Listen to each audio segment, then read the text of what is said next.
चलिए क्लासेस को कंटिन्यू करते हैं।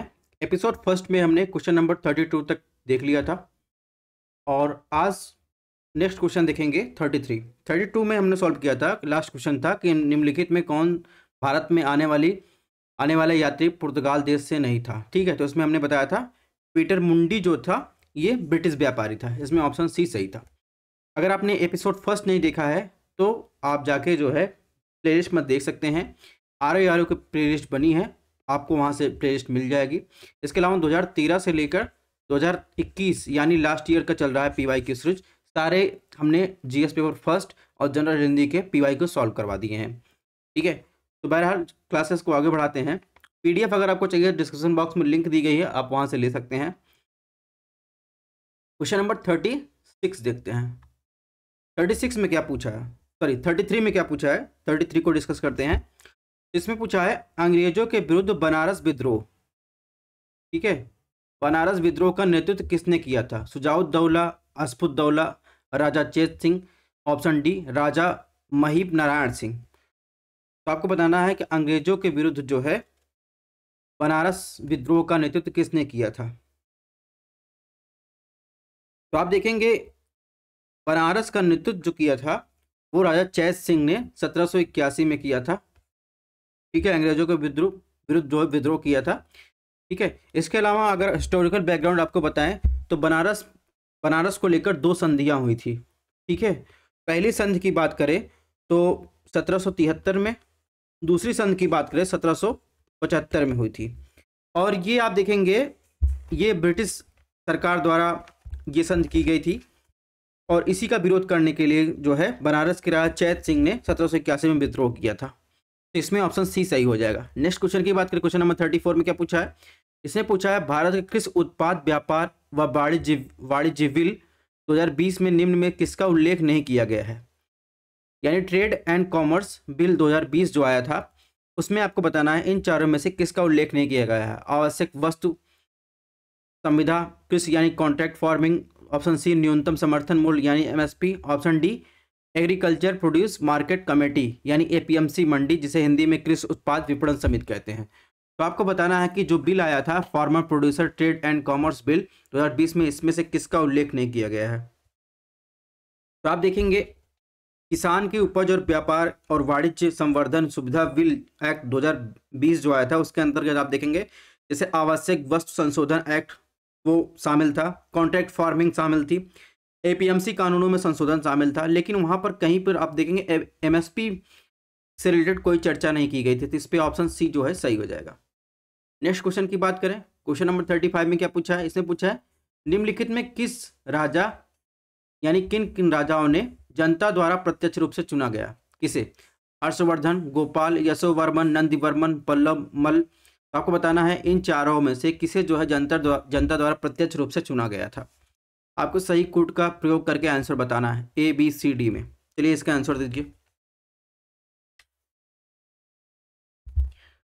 तो जहाँ तक हर्षवर्धन की बात, तो हर्षवर्धन पर पता ही आपको। यशोवर्मन की जहाँ तक बात है तो वो चंदेला डायनेस्टी संबंधित थे। ठीक है, यशोवर्मन।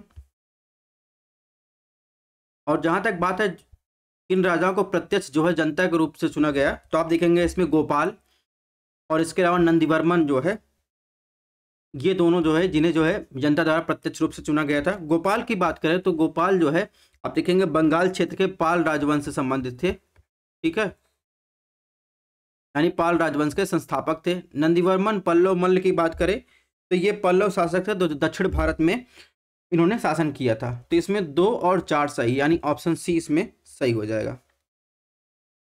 ठीक है, बाकी हर्षवर्धन के बारे में आपको पता ही है। क्वेश्चन नंबर 36 की बात करें, ये क्वेश्चन जो है रिपीट हुआ है। इस बार अंतरराष्ट्रीय पूछा है, अगली बार भारतीय पूछा था।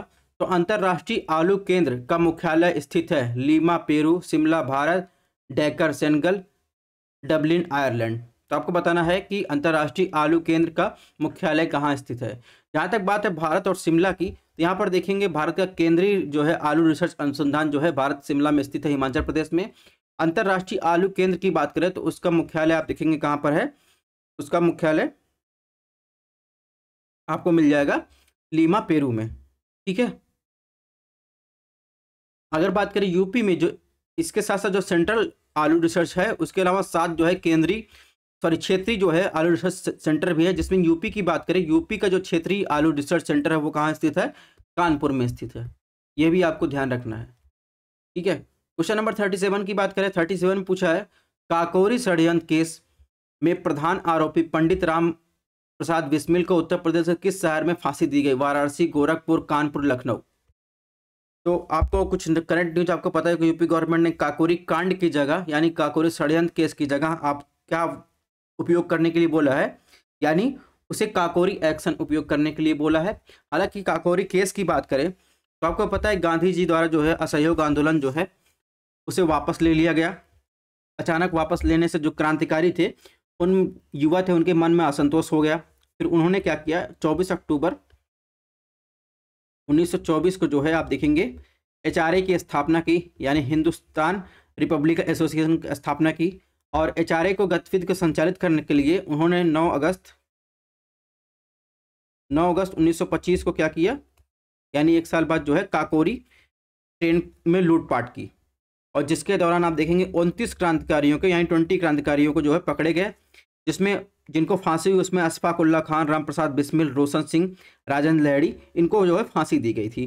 तो आप देखेंगे जो काकोरी षड्यंत्र केस में प्रधान आरोपी थे पंडित राम प्रसाद बिस्मिल, इनको जो है आप देखेंगे गोरखपुर में फांसी दी गई थी, ठीक है। इसमें ऑप्शन बी जो हो जाएगा वो सही हो जाएगा।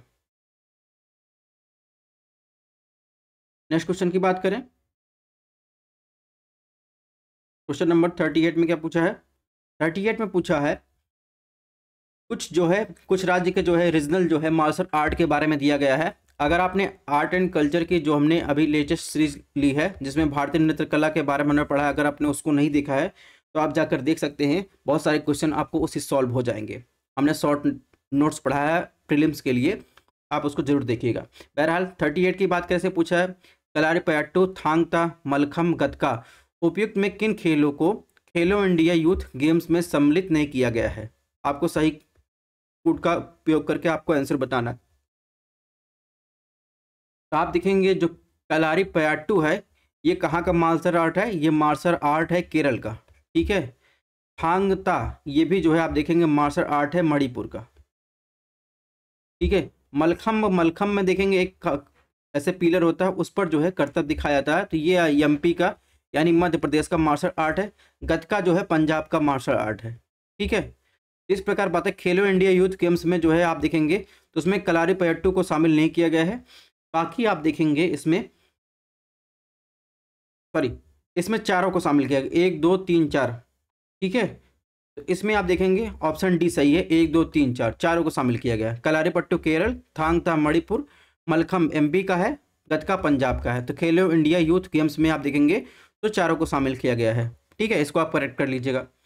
क्वेश्चन नंबर 39 में क्या पूछा है, 39 में पूछा है निम्नलिखित समूहों में कौन अलग है, ठीक है। Tokyo, London, New York, Beijing. तो आप अगर कॉमन सेंस लगाएंगे इसको बहुत जल्दी आप सॉल्व कर लेंगे। ये क्या दिए गए हैं, ये चारों जो दिए गए हैं ये राजधानी शहर दिए गए हैं। इसमें आपको बताना इन राजधानी शहर में कौन सा अलग है।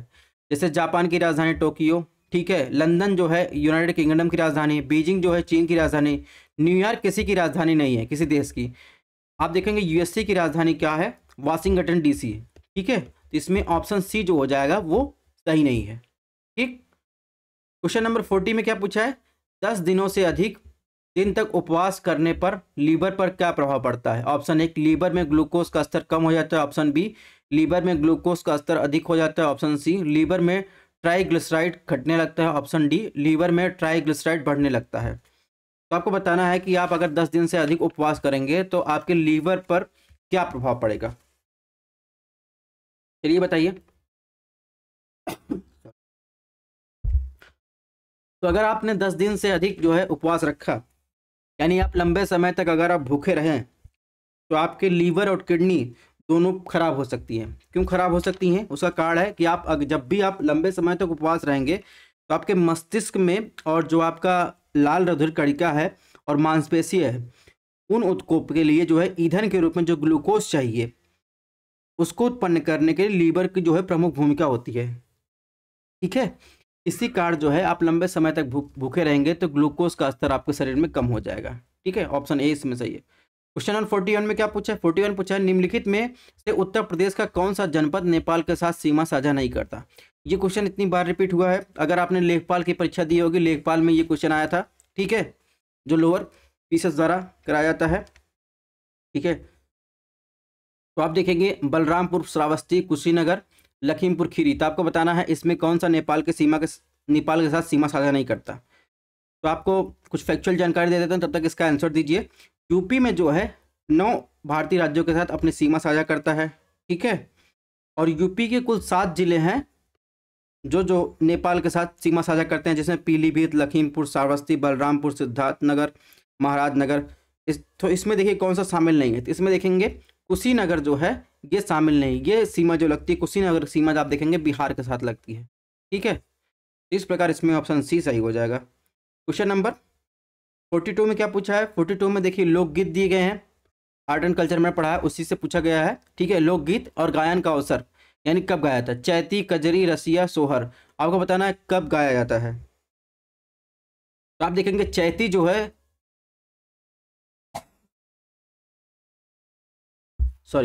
चैती जो है वो यूपी में जो है गाया जाता है, ठीक है। और चैती जो है आप देखेंगे ये एक मौसमी गीत है, ठीक है। इसके अलावा कजरी ये पूर्वी उत्तर प्रदेश में फेमस है, तो ये कब गाया जाता है? ये विवाह और मौसमी गीत है, ठीक है। रसिया की बात करें, रसिया जो है ये आप देखेंगे यूपी के ब्रज क्षेत्र में जो है ये फेमस है, और रसिया देखेंगे कब गाया जाता है? ये ब्रज का लोकगीत है। सोहर आप देखेंगे लगभग जो है बिहार में और पूर्वी उत्तर प्रदेश में ये जो है एक संस्कार गीत है। तो इस प्रकार इसमें देखेंगे 42 में आपको देखेंगे ऑप्शन ए सुमेलित हो जाएगा, ठीक है। Question number 43, reserve bank of India के निम्नलिखित गवर्नरों पर विचार कीजिए, उन्हें सही क्रोनोलॉजी में व्यवस्थित करना है। Doctor C Rangarajan, doctor I G. Patel, doctor D Subba Rao, doctor Manmohan Singh. तो आपको ईयर वाइज ये क्रोनोलॉजी में आपको सही से बताना है। तो आरबीआई के बारे में कुछ फैक्चुअल जानकारी आपको बताते हैं। जैसे आरबीआई का जो आपसे पूछा जाए पहले गवर्नर कौन थे, तो आपका पहले गवर्नर आपको ध्यान रखना है 1937 तक जो पहले गवर्नर थे ओसबोर्न स्मिथ थे, ठीक है, ओसबोर्न स्मिथ। अगर आपसे पूछा जाए पहले भारतीय गवर्नर कौन थे, तो सीडी देशमुख, ये तो आपको पता ही होगा। अब इनका कार्यकाल की बात की जाए 1943 से 1949 तक थे। अब बात करते हैं ऑप्शन में। इसके बाद बात करें तो आई.जी. पटेल जो थे इनका नंबर जो है पहले आएगा। आई.जी. पटेल का जो कार्यकाल था वो होगा 1977 से 1982 तक, ठीक है, 1982। इसके बाद आएंगे मनमोहन सिंह। डॉक्टर मनमोहन सिंह का जो कार्यकाल था आप देखेंगे वो 1982 से लेकर 1985 तक भारत के जो है क्या थे? गवर्नर जनरल थे, सॉरी आरबीआई के गवर्नर जनरल थे। डॉक्टर डी सुब्बा राव की बात करें तो इनका कार्यकाल देखेंगे सबसे लास्ट में था, ये 2008 से लेकर 2013 तक थे। इसके पहले जो है सी रंगराजन थे। सी रंगराजन जो है ये 1992 से लेकर ये थे 1997 तक इनका कार्यकाल था। तो इस प्रकार क्रोनोलॉजी में देखेंगे तो इसमें जो देखेंगे कौन सा ऑप्शन सही होगा, इसमें ऑप्शन बी सही हो जाएगा, ठीक है। ये चीज़ें आपको ध्यान रखनी है, इनके क्रोनोलॉजी मैंने बता दिया। लास्ट में डॉक्टर सी सुब्बा राव थे और प्रेजेंट में आप देखेंगे शक्तिकांत दास हैं, ठीक है, भारत के गवर्नर जनरल। अब देखिए एक कथन पूछा है इसमें, जा दिन जन्म भयो स्पेस का धरती धसी अढ़ाई हाथ। उपयुक्त जो लोकगीत का संबंध उत्तर प्रदेश के किस ऐतिहासिक विभूत से है? विद्याधर, माहिल, आल्हा, परमार्दी। तो आप देखेंगे यूपी पीसीएस RO 2021 में जो है महोबा या बुंदेलखंड का रीजन जो है इससे बहुत सारे क्वेश्चन पूछे गए हैं कि यूपी का महोबा रीजन जो बुंदेलखंड का रीजन है आल्हा उदल की वीर गाथाओं के लिए फेमस है। तो इसमें जो है आल्हा ऑप्शन सही है। आल्हा का जो है इसमें खाली स्थान पर भरा जाएगा, जा दिन जन्म भयो आल्हा का धरती धस अढ़ाई हाथ, ठीक है, आल्हा इसमें फेमस है। क्वेश्चन नंबर 45 की बात करते हैं, ठीक है। 45 में क्या पूछा है? 45 में उत्तर प्रदेश के विभिन्न स्थानों में आयोजित भारतीय राष्ट्रीय कांग्रेस अधिवेशन के संदर्भ में आपको मिलान करना है। स्थान दिया गया है, वर्ष दिया गया है, मेरठ, कानपुर, लखनऊ, बनारस। आपको सही क्रोनोलॉजी में व्यवस्थित करना है, ठीक है। तो चलिए बताइए मेरठ अधिवेशन कब हुआ था।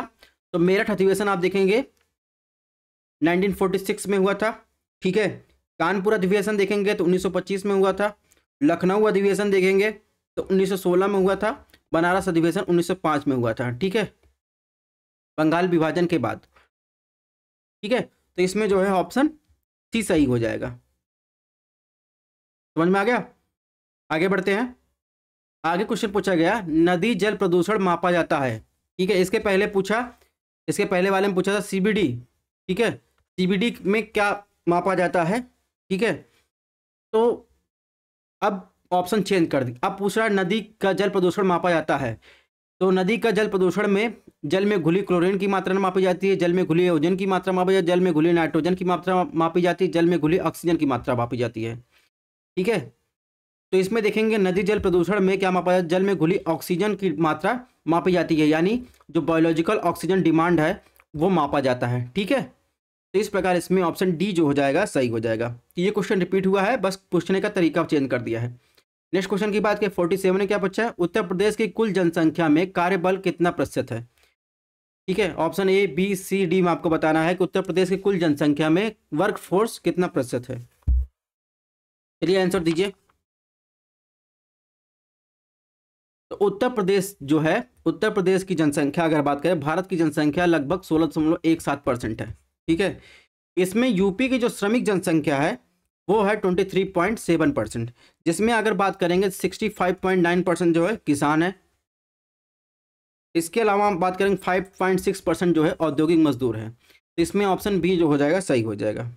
और यूपी की परचेजिंग पावर जो है कैपेसिटी कितनी है, वो 13,265 रुपये जो है प्रति व्यक्ति है, ठीक है। क्वेश्चन नंबर 48 में पूछा है भारत का पहला रबर टायर आधारित मेट्रो कहाँ बनाया जा रहा है, अहमदनगर, सूरत, बड़ौदा, नासिक। तो आपको बताना है कि भारत का पहला टायर आधारित मेट्रो कहाँ बनाया जा रहा है।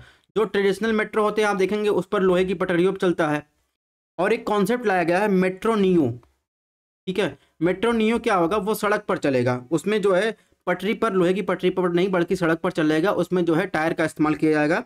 और पहला प्रयोग आप देखेंगे महाराष्ट्र के नासिक में किया जा रहा है। इसमें ऑप्शन डी जो है सही है। क्वेश्चन नंबर 49 में क्या पूछा है, इसने पूछा है मकड़ियों द्वारा उत्पादित रेशम कहलाता है टसर रेशम, गोसमर रेशम, मूगा रेशम, अहिंसा रेशम। तो आप देखेंगे अहिंसा रेशम का मतलब होता है, आप देखेंगे रेशम का जो पहली बात आपको पता है रेशम कैसे निकाला जाता है। तो रेशम देखेंगे एक कोकून जो है कीट होता है, ठीक है, कोकून पालन किया जाता है, रेशम कीट पालन किया जाता है, वो उसके द्वारा जो है रेशम निकाला जाता है। तो रेशम जो है दो प्रकार से निकाला जाता है, एक तो रेशम जो है, जो रेशम कीट होते हैं उनको जो है उबाल कर निकाला जाता है। दूसरा होता है उनको उबालना है, जब वो खुले होते हैं तो उनके मुंह से जो है रेशम जो है निकाला जाता है। तो अहिंसा रेशम देखेंगे तो उनको उबाला नहीं जाता है बल्कि उनके मुंह से जो है रेशम निकाला जाता है, उसे अहिंसा रेशम कहते हैं। लेकिन मकड़ियों द्वारा उत्पादित रेशम को क्या कहते हैं, इसे गोसमर रेशम कहते हैं। मूगा रेशम आप देखेंगे तो मूगे से निकाला जाता है, ठीक है। टसर रेशम भी एक प्रकार का रेशम है। तो इसमें जो ऑप्शन सही होगा, इसमें गोसमर सिल्क जो है सही हो जाएगा, जो प्रोड्यूस किया जाता है स्पाइडर से, ठीक है। अहिंसा रेशम के बारे में आपको पता चल गया, नाम से ही पता चल रहा होगा कि रेशम निकालने के लिए कोकून में उनको उबाला नहीं जाता, डायरेक्ट जो है जब उनकी आंखें खुली होती हैं और जब उनके मुंह खुले होते हैं तो उनके मुंह से जो है वो रेशम जो निकलता है उसी से जो है निकाला जाता है। और कई जगह ये इंडस्ट्री में यूज भी किया जा रहा है, ठीक है। क्वेश्चन नंबर 50 में क्या पूछा है, निम्नलिखित युग्मों में कौन सा एक सुमेलित है, चुकंदर, शहद, कपास, दुग्ध। आपको बताना है कौन सा जो है सही है। चुकंदर से चीनी, शहद में ग्लूकोज फ्रुक्टोज होता है, कपास में सेलुलोज होता है, दुग्ध में लैक्टोज होता है। तो आपको बताना है कौन कौन सा ऑप्शन इसमें सही उत्तर सुमेलित है। आपको सही कोड का उपयोग करके बताना। चलिए इसका आंसर बताइए।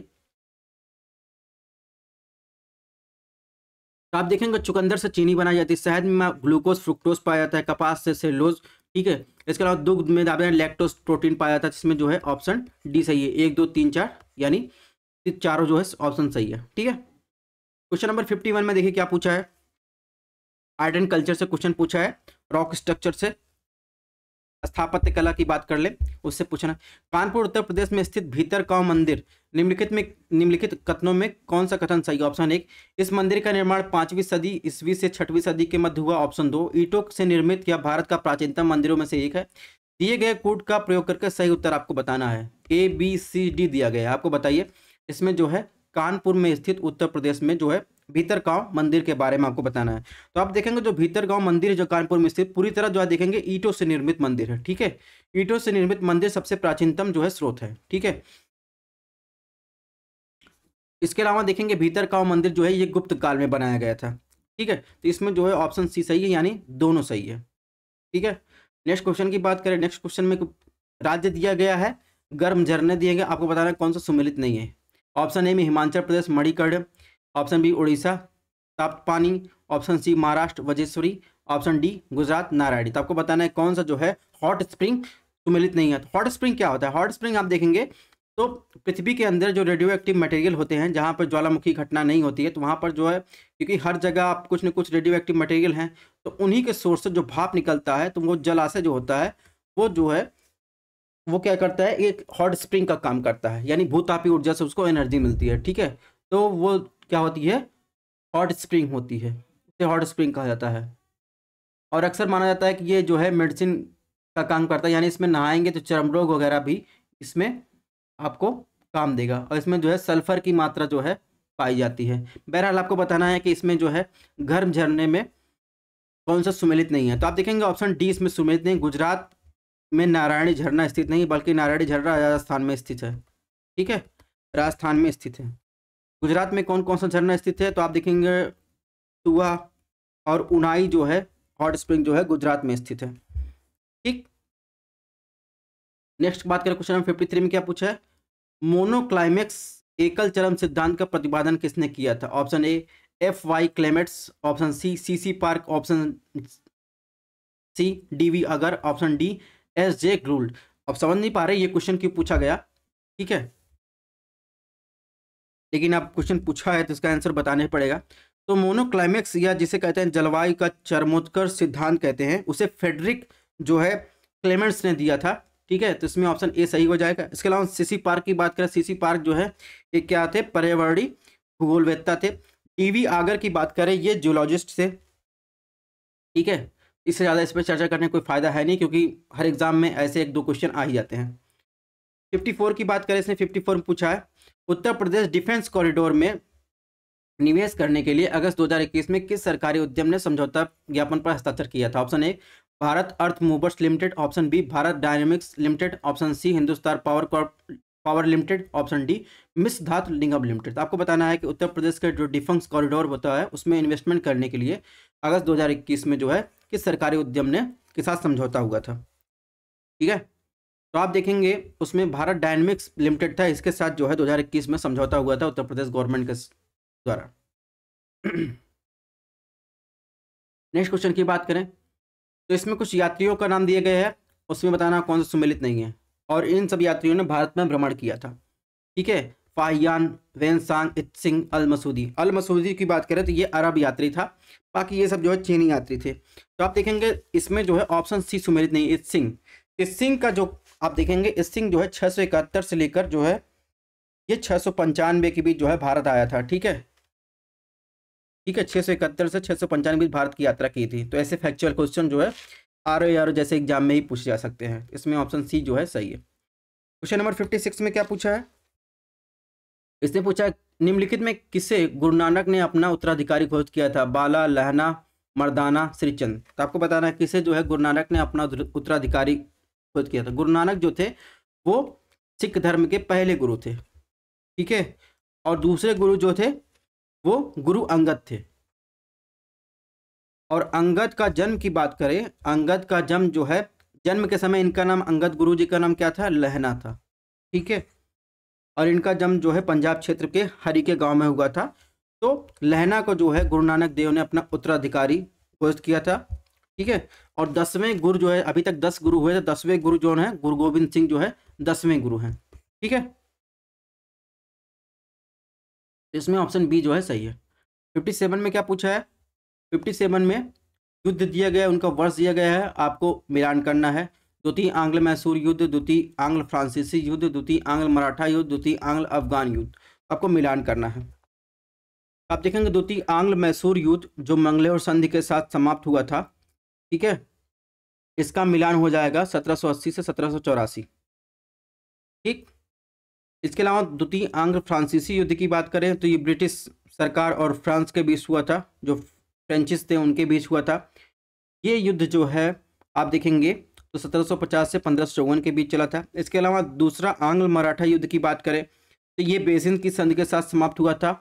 ये स्टार्ट हुआ था 1803 से 1805 के बीच। द्वितीय आंग्ल अफगान युद्ध की बात करें तो एक गंडमा की संधि हुई थी, ठीक है, और ये चला था 1878 से 1880 के बीच। यानी कहने का मतलब आप देखेंगे इसमें जो है ऑप्शन ए जो है सही हो जाएगा।